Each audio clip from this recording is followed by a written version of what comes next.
السلام علیکم dear students, امید کرتا ہوں آپ سب خیریت سے ہوں گے۔ اللہ پاک آپ کو اپنی حفظ و امان میں رکھے۔ آج ہم exercise passage number 7 translation from Urdu into English سیکھنے جا رہے ہیں۔ آئیے سٹارٹ کرتے ہیں۔ یہ passage English grammar and composition کے مطابق دیا جا رہا ہے۔ اس پیسج کو ہم سینٹینس بائی سینٹینس سیکھتے ہیں۔ یہ ایک ایسی کہانی ہے جو انسان میں پائی جانے والے ارادے کی کمزوری اور غیر مستقل مزاجی کی عکاسی کرتی ہے۔ دس از دا اسٹوری، یہ کہانی ہے دیٹ ریفلیکٹس، جو عکاسی کرتی ہے دا ویکنیس، کمزوری کی، آف ول، ارادے کی کمزوری کی، اینڈ اور انکنسسٹنسی اور غیر مستقل مزاجی کی فاؤنڈ پائی جاتی ہے ان ہیومن بینگز، جو انسان میں پائی جاتی ہے۔ یہ ایک ایسی کہانی ہے جو انسان میں پائی جانے والے ارادے کی کمزوری اور غیر مستقل مزاجی کی عکاسی کرتی ہے۔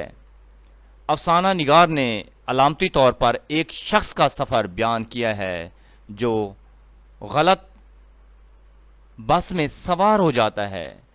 دا شارٹ سٹوری، ایک مختصر کہانی۔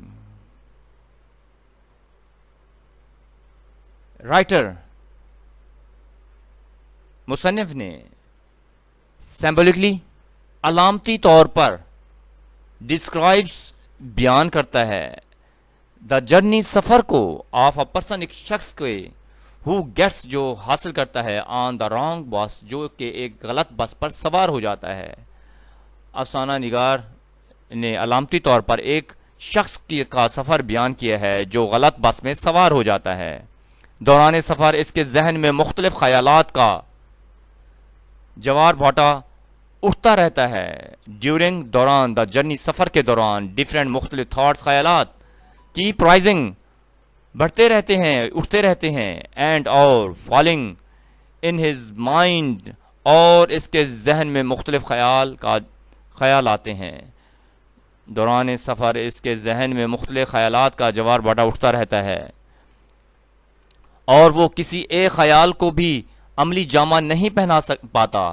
ہی از انیبل، وہ اس قابل نہیں ہوتا، to turn even a single, to turn, وہ سنبھال سکے، یعنی کہ پہنا سکے، اے سنگل تھاٹ، ایک وحید، یعنی کہ جامہ یا ایک سوچ، انٹو ایکشن، اپنے عملی کام سے۔ وہ کسی ایک خیال کو اپنے عملی جامہ نہیں پہنا پاتا۔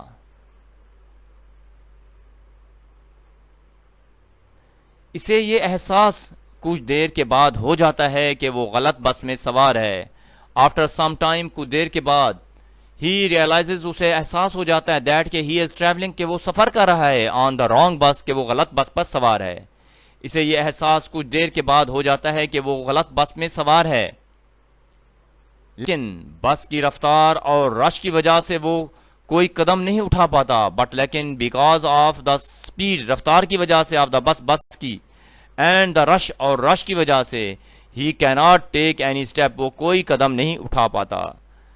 لیکن بس کی رفتار اور رش کی وجہ سے وہ کوئی قدم نہیں اٹھا پاتا۔ ڈیئر اسٹوڈنٹس، امید کرتا ہوں کہ یہ پیسج آپ کو سمجھ میں آ گیا ہوگا۔ اگر آپ میرے چینل پر نئے ہیں تو چینل کو سبسکرائب کریں، لائک کریں، کمنٹ کریں اور اپنے دوستوں میں شیئر کریں۔ انشاءاللہ نئے لیکچر کے ساتھ کل ملیں گے۔ اجازت دیجیے، اللہ حافظ۔